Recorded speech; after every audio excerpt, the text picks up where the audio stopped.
Muito bem, e a gente volta a falar sobre essa colisão entre dois trens ali na estação Ilha do Bispo, aqui na capital, aqui em João Pessoa. A repórter Letícia Silva conversou com um especialista em transporte ferroviário que explicou que uma tragédia não ocorreu porque uma locomotiva estava acelerando e a outra freando.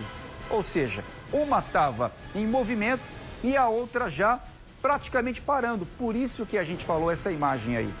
A outra composição não estava parada. As duas estavam em movimento. Só que uma com uma velocidade maior e a outra praticamente parando.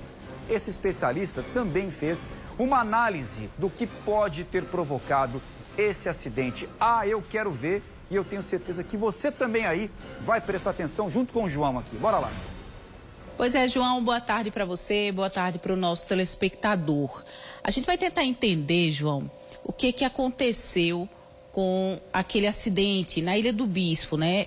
Quando dois trens acabaram colidindo frontalmente e algumas pessoas ficaram feridas e foram socorridas e levadas para o Hospital de Trauma aqui em João Pessoa. A perícia vai emitir um laudo para dizer precisamente e tecnicamente o que é que aconteceu, mas a gente vai fazer uma análise, né, sobre essa situação. A gente está aqui com o professor Jarbas, que é professor de Engenharia Civil, e ele vai explicar um pouco mais para a gente. Ele já estava repassando algumas informações importantes e pertinentes. Naquele ponto ali do Ilha do Bispo, acabou se encontrando as duas locomotivas, né? Ela já é programada para um dos dois veículos fazer uma parada enquanto o outro pudesse passar. Há um desvio ferroviário ali bem próximo. Tanto que esse desvio ferroviário, como outros da linha toda ferroviária, tinham sido entregues há pouco tempo, há um ano. Então, teoricamente, é algo recente em relação ao sistema como um todo. Por algum motivo humano ou alguma falha mecânica, uma das locomotivas não entrou nesse desvio, é uma parada, um local de parada, para que a outra ultrapassasse e ele retornasse à via.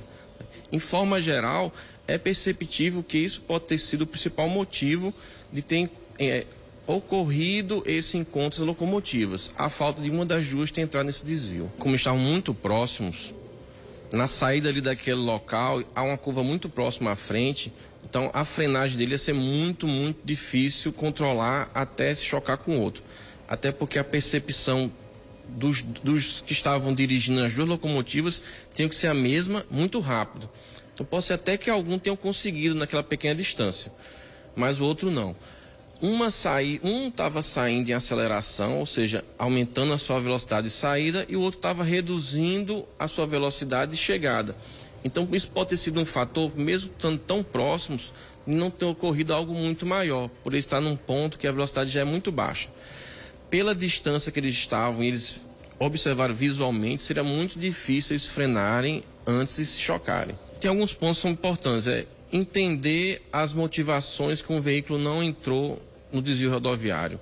Verificar como é que estavam os dois condutores no momento em que eles avistaram que eles estavam se encontrando, né? Um de frente ao outro. São dois pontos que são muito importantes serem verificados. Um terceiro ponto que eu acho que também não deve ser descartado é que há um sistema de controle, uma sala de controle que também acompanha a operação dos trens. Essa sala de controle também não poderia ter ajudado a que esse acidente também não tivesse ocorrido. Por exemplo, verificando que um dos trens não tinha entrado no desvio rodoviário. Como o sistema ele roda com a programação, né, eles têm que verificar quem não entrou no desvio. Porque ele é tudo muito bem programado, os horários. Tem os horários de saída e os horários de chegadas. Então, um daqueles trens, das duas locomotivas, um deles já estava programado para entrar naquele desvio. Então, tem que ver qual foi o fator gerador que fez com que esse veículo não entrasse nesse desvio. Para entender se foi uma falha mecânica ou se foi uma falha humana. Para entender o porquê que aquela composição não entrou no desvio. Claro que isso aqui é uma análise de um especialista que a gente convidou para falar aqui no Correio Verdade. O laudo vai sair num prazo de 30 dias para a gente entender de fato o que aconteceu. Agora, se a outra composição não tivesse desacelerando, tivesse freando, uma tragédia poderia ter acontecido nessa batida, sim, segundo o próprio especialista.